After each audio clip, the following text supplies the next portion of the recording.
Hello everyone, I hope you all are fine. If you have visited our channel for the first time, so subscribe to the channel so you can get notifications for upcoming videos. आज हम पढ़ेंगे Squiggle Gets Stuck All About Modal Sentences. ये in the domestic sphere का part B है. First one हम पढ़ेंगे introduction. The book Squiggle takes a walk, in which Squiggle is a character is standing next to a huge pile of books, and right on top of this pile is the Oxford Dictionary. मैं आपको brief में बता देती हूँ. ये जो Squiggle और doodle do दो करेक्टर हैं जो Squiggle बुक्स की लाइब्रेरी मतलब लाइब्रेरी में खड़ा है, तो उसके ऊपर ना बुक्स गिर जाती हैं और ऑक्सफोर्ड डिक्शनरी भी गिर जाती है, तो उसमें वो वहाँ पे स्टक हो जाता है, वो निकल नहीं पाता. तो वहाँ पे उसे ड्यूडल डूड दिखता है, बट उसके क्या प्रॉब्लम होती है, वो करेक्ट सेंटेंसेस नहीं बना पाता, वो मर्डर्ड सेंटेंसेस बनाता है. जैसे कि यहाँ लिखा हुआ है, वो मर्डर्ड सेंटेंसेस बना पाता है. आफ्टर मच डिफिकल्टी फिर स्क्विगल लर्न करता है कि ड्यूडल डूड लर्न करता है कि कैसे सेंटेंसेस अच्छे से बनाने हैं. तो वो इसलिए क्योंकि जिससे वो ऑक्सफोर्ड डिक्शनरी से बाहर निकल पाए. The only way out is by making a correct sentence. Okay, so method of making correct sentence मतलब ये जो आपको ये चैप्टर दे रखा है ना, ये इसी वजह से दे रखा है कि ताकि आप अपने इंग्लिश ग्रामर ठीक कर सको. इसमें कुछ उस स्टोरी का कोई मीनिंग नहीं है, वो तो बस एक आपको इंटरेस्टिंग वे में समझाने के लिए वो दे रखी है. मेनली यहाँ पे आपका ग्रामर का काम है. तो अब हम पढ़ेंगे सेंटेंस क्या होता है. Sentence is a group of words that makes sense on its own. कि सेंटेंस ऐसा ग्रुप ऑफ वर्ड्स होता है जिसमें कुछ सेंस बनता है. Simply putting words together does not make a sentence. To make sense, words in the sentence must be arranged in a certain way. This is what is known as the grammar of a language. Each language has a different grammar. In other words, a different set of rules by which sentences are constructed. The basic sentence structure of English language is subject plus verb plus object. आप सभी को पता होगा, आप शुरू से ही पढ़ते आ रहे हैं कि जब सेंटेंस बनता है तो उसमें तीन चीज़ होना ज़रूरी है, सब्जेक्ट प्लस वर्ब और प्लस ऑब्जेक्ट. सो उसमें क्या क्या यूज़ होता है, जैसे नाउन, प्रोनाउन, वर्ब, एडजेक्टिव, ताकि उसको और इंटरेस्टिंग बनाया जा सके. तो वही हम पढ़ेंगे. Firstly noun, a word that refers to a person, animal, place और थिंग. हम शुरू से ही पढ़ते आ रहे हैं कि किसी व्यक्ति, वस्तु, स्थान या भाव के नाम को संज्ञा कहते हैं. तो यही सब इंग्लिश में बताया रखा है. A verb used to describe an action, state of being or occurrence. And helping verb links the subject and the verb. जो helping verb जैसे I, we, you, they, he, she, it, ये सब क्या होती है, helping verbs होती है जो एक सेंटेंस को verb को बनाने में हेल्प करती हैं. Adjective, a word used to describe the noun, जो noun को describe करता है, like the squishy worms are wriggling. Preposition, a word used with noun or pronoun to show place, position, time और method. जो भी word use होता है noun और pronoun को show करने के लिए, जैसे at point of time कहते हैं ना, या in, under, above, over, यही सब होता है preposition. Adverb, a word or phrases that gives more information about the adjective, verb or another verb. Like जो एडजेक्टिव को और अच्छी तरीके से दर्शाते हैं, लाइक तेजी से दौड़ रहा है, या ये सब होते हैं एडवर्ब. इज रनिंग फास्ट, जो फास्ट क्या हो गया, एडवर्ब. लाइक क्विक का क्विकली हो जाता है, वो एडवर्ब में चेंज हो जाता है. ऐसे. और interjection, a word or phrase that express emotion. They are use to exclaim, protest or command. मतलब जिसमें एक्सक्लेमेशन मार्क होता है ना, जैसे यहाँ पे दिखा रखा है ये वाला, ये मैं ऐसे ठीक कर देती हूँ, है ना. तो ये जो एक्सक्लेमेशन मार्क लगा हुआ है, ये क्या दिखाता है, इंटरजेक्शन. लाइक स्टॉप, फैंटास्टिक, हम ऐसे वर्ड बोलते हैं ना, ये हे, ये सब इंटरजेक्शन होते हैं. Pronoun, a word that works in the place of a noun. वो हिंदी में जैसे हम बोलते हैं संज्ञा के स्थान पर आने वाले शब्द को प्रोनाउन कहते हैं. सर्वनाम जिसे हिंदी में बोलते हैं, he, she, it, they, him, her. Conjunction, a word used to connect joint sentences, clauses, phrases और words. Example, and but मतलब हम जो जैसे दो अलग अलग sentences हैं उनको जोड़ने के लिए हम यूज करते हैं ना and, this और this, but, और, for, also, else, since, ये सब बहुत एग्जाम्पल है। अब हम कुछ एक्सरसाइजेस करते हैं। तो क्योंकि हमने ये ग्रामर वगैरह तो पहले से ही पढ़ रखी है, बस आपको रिकॉल करना है, तो उसके लिए हम एक्सरसाइज करेंगे तो आप जल्दी से सीख पाएंगे। A noun that is the name of a group of similar things और person is called a collective noun. जो एक ग्रुप का नाउन का जो ग्रुप होता है उसे कलेक्टिव नाउन बोलते हैं। कि जैसे अ लिटल ऑफ, मैंने आपके लिए नंबर्स डाल दिए जिससे आपको आसानी हो समझने में। सो इसका क्या आंसर होगा, अ लिटलर ऑफ पपीज। तो इसका क्या आंसर है 3, फर्स्ट वाले का। आई होप ये आपको समझ में आ रहा होगा। उसके बाद अ बंच ऑफ, क्या हो सकता है इसका, कीज की बंच बोलते हैं ना हम, तो 9। ठीक है, फिर नेक्स्ट अ कॉलोनी ऑफ क्या हो सकता है, बीवर्स, इसका होगा फर्स्ट। फिर a culture of bacteria,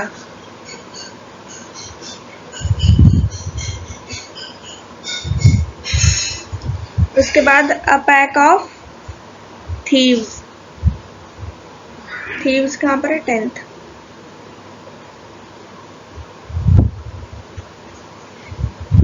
a leap of leopards.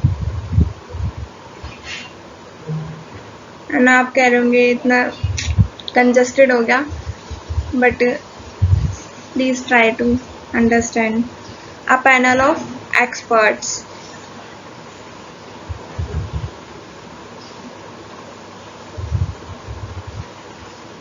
इसके बाद अ स्टैक ऑफ वुड,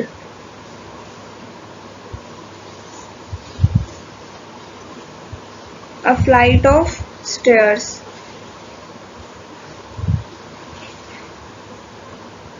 उसके बाद लास्ट है अ bed of notes.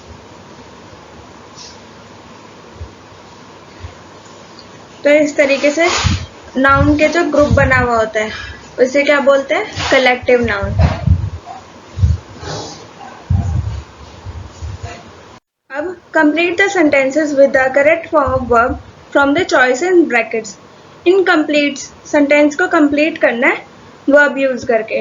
In her first book Squiggle had, have an adventure amidst punctuation। अब ये पास्ट की बात हो रही है तो इसमें क्या आएगा, had, इसमें आएगा had। उसके बाद she dash a clever doodle। अब she के साथ आर तो आ नहीं सकता, प्लूरल थोड़ी है, वो सिंगुलर है, तो उसके साथ क्या आएगा, is। doodle dude and squiggle dash able to make the sentence slope। तो इसमें दो जनों की बात है तो यहाँ पे क्या आएगा, प्लूरल है ना, या वर आएगा। दे के साथ क्या आता है, सिंगुलर तो आ नहीं सकता, प्लूरल ही आएगा, they are a fun pair.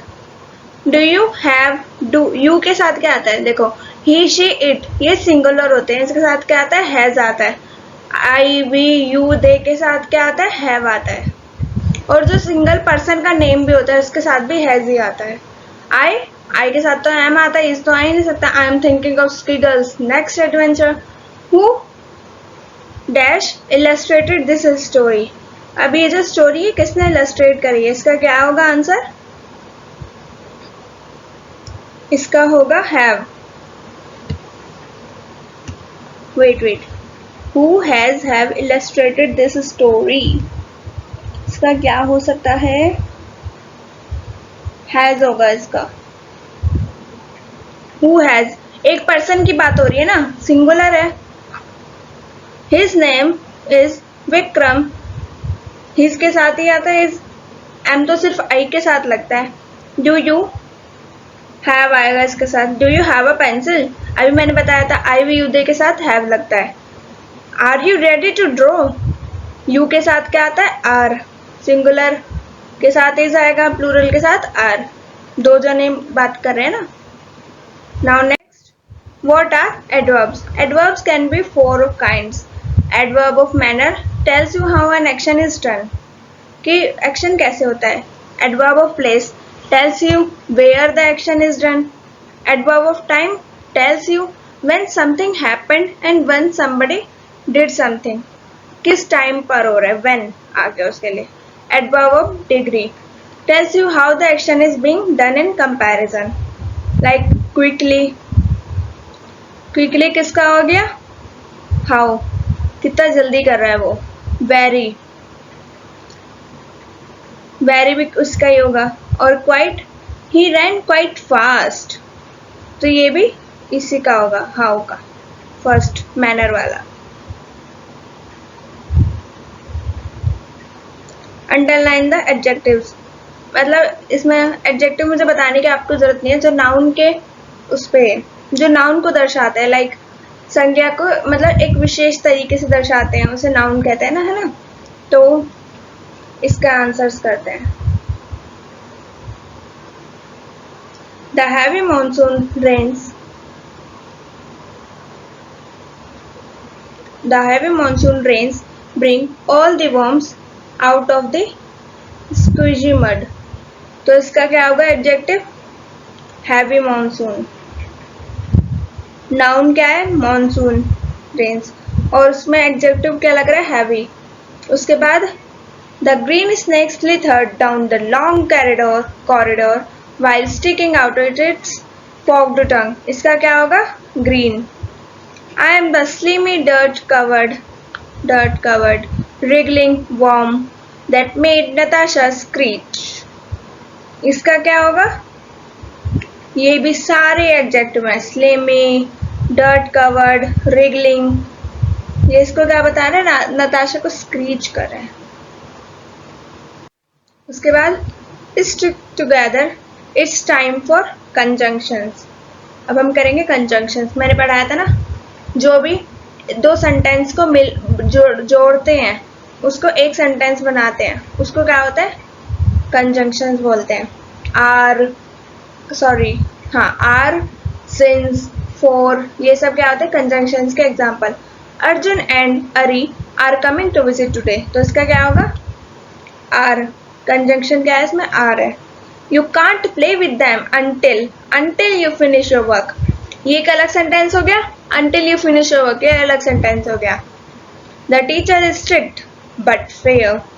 ये fair but क्या हो गया? एक सेंटेंस को जोड़ रहा है. My friend will not enter since she is afraid of dogs. तो ये since क्या हो गया?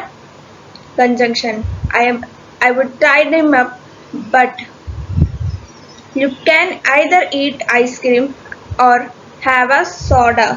इसका क्या होगा? और भी उसको जोड़ता है सेंटेंसेस को. हाँ, फिर नेक्स्ट है drink the soda if you are thirsty. Sorry, जो इस वाले का इसका होगा आइदर. वैसे तो और भी है, मतलब और भी कंजंक्शन में आते हैं, बट इस सेंटेंस में जो वर्ड जोड़ रहे, दो सेंटेंसेस को जोड़ रहा है, वो क्या होगा? आइदर होगा इसके लिए. Drink the soda if you are thirsty, if होगा इसका. Eat some fruit while lunch is cooking, जब तक लंच कुक हो रहा है. व्हाइल. तो it is late you may stay awake to watch the finals. तो क्या होगा इसका? Conjunction. They hopped and yelled with joy and become a proverb pronouns. इसमें हम देखेंगे, वो हम पढ़ते थे ना, संज्ञा के शब्द पे आने वाले शब्द क्या कहलाते हैं? जगह पे आने वाले शब्द सर्वनाम कहलाते हैं. तो वैसे ही हम नाउन की जगह पे प्रनाउन यूज करेंगे. नताशा's फर्स्ट बुक वाज इकी अकी मकी. तो इसमें नाउन क्या है? नताशा. तो इसकी जगह क्या आएगा? Her. Icky Acky Micky is the story of a disgusting royal family. तो ये एक थिंग है, तो इसकी जगह क्या आएगा? It. It is the story of a disgusting royal family. Maharaja Icky has terrible table manners. तो इसकी जगह क्या आएगा? He. ये मेल है ना, तो उसकी जगह ही आएगा. He has singular. Maharani Acky nibbles finger nails and spits the nails out. तो यहाँ पे दो है. नाउन क्या है? दो. एक महारानी अकी और एक द नेल्स. तो इनके जगह क्या आएगा? She. She nibbles fingernails and spits them out. Okay. When matters could not get worse, the Maharaja and Maharani had a baby, Princess Maki. When matters could not get worse, they had a baby, Princess Maki. Princess Maki has a horrendous habit as well. तो इसकी जगह क्या आएगा? He has, she has a. उसके बाद Iki Aki Maki is the royal family's story. There is the royal family's story. Deer, THEIR वाला deer आएगा. Okay. Fix what is wrong and rewrite them.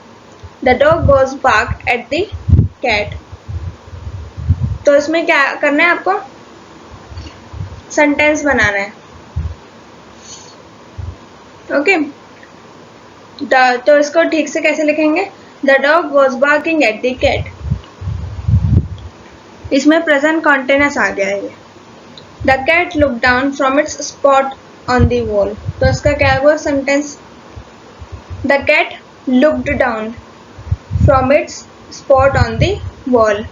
She stretched her legs and arched her back. She stretched her legs and arched, past tense आता है, arched her back. उसके बाद the dog could not believe his eye. इसका क्या होगा? The dog could not believe his eyes. The pretend the dog was not there. The क्या होगा? इसकी जगह तो कोई वो आएगा ना, he she. तो इसमें she लिख देंगे. She pretended the dog was not there. He bared his tooth, growled and pounced. इसका क्या होगा? He bared his teeth, growled and pounced. ed लग जाएगा. The cat merely yawned. इसका क्या होगा? The cat merely yawned. Past tense हो जाएगा. He had no fear. इसका होगा? She had no fear. Fill in the blanks in the following sentences using suitable prepositions. अभी हमने पहले पढ़ा था ना, preposition क्या होती है? जो हम किसी at a point of time के बारे में बताते हैं. जब हम at हो गया और under हो गया, over हो गया, below हो गया, above हो गया, ये सब. This woman has been charged and dash the mother of her husband. With the mother of her husband. Murder of her husband. The Prime Minister was accompanied by his wife. We expect to come back within a week. Week के within मतलब बीच में ही. I bought this pen for 2 rupees. At the age of 60, my mother still takes a bath with cold water.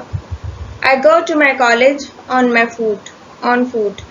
She prefers coffee over tea. मतलब वो T से ज़्यादा वो coffee prefer करते, तो वो ओवर आ जाएगा. Applicants for this post must have a good command over English. English के ऊपर अच्छी कमांड होनी चाहिए. ऊपर आ गया ना.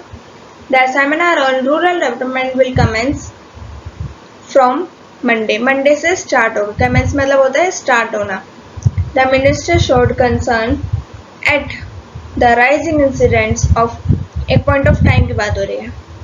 All those present were fascinated with her new hairstyle. उसके न्यू हेयर स्टाइल के. I shall get off at the next bus stop. मतलब get off मतलब उतरना. Get in मतलब क्या होता है? चढ़ना. बोर्ड भी कहते हैं उसकी जगह. My friend is very good at writing radio plays. Please do inform me about the details of the training course. About मतलब किसी के बारे में जानने के लिए about लग जाता है. John's marriage with his first wife did not last long. उसके साथ मतलब साथ के लिए विद लग जाता है। फिर diary entry, it is an activity which is personal, it helps you maintain a record of thoughts and feelings in relation to a day to day experiences. मतलब डायरी क्या होता है, इसमें हम पर्सनल एक्सपीरियंस लिखते हैं। आपने पहले पढ़ी होगी एनीज डायरी, जब हम नॉवेल्स हमारे पास होती थी, अब तो नहीं होती। पहले हमारे हमारे नॉवेल्स चलती थी 9th-10th में, तो उसमें एक एनी का हिस्ट्री का चैप्टर आता था, मतलब एनीज करके। उसमें मतलब उसकी पूरी एनी की नॉवल थी, उसमें वो अपने इमोशंस फीलिंग्स लिखती थी, उसकी वो पर्सनल डायरी होती थी। It helps you maintain a record of thoughts, इसमें थॉट्स को रिकॉर्ड रखने में हेल्प मिलती है, and feeling in relation to day experience जो होते हैं। Maintaining a diary does not require any formal skills of writing as it does not come up with a prescribed format। जो diary लिखने के लिए हमें कोई फॉर्मेट को फॉलो करना नहीं पड़ता, बस ये हम जो हमारे मन में होता है हम बस उसको एक कॉपी पर लिख देते हैं। All that you require is an eagerness to write and express yourself. इसके लिए कुछ ऐसा नहीं है कि आपको फॉर्मल स्किल्स चाहिए, कुछ सीखना पड़ेगा आपको डायरी लिखने के लिए, आप कैसे भी लिख सकते हो, बस आपके लिखने की इच्छा होनी चाहिए और अपने थॉट्स को एक्सप्रेस करना आना चाहिए। तो इसके लिए क्या क्या होना चाहिए इसमें, always start by mentioning the date.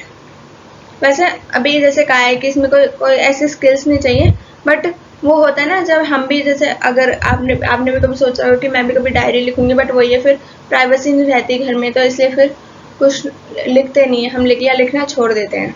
तो उसमें हम पहले लिखते हैं ना कि कौन सी तारीख को लिख रहे हैं, याद रखने के लिए कि हाँ इस टाइम पे ऐसा हुआ था मेरे साथ, मैंने ये डायरी लिखी थी, तो डेट मेंशन करना। फिर personal reflection, write about your feelings, thoughts और एक्सपीरियंसेस फ्रॉम द डे।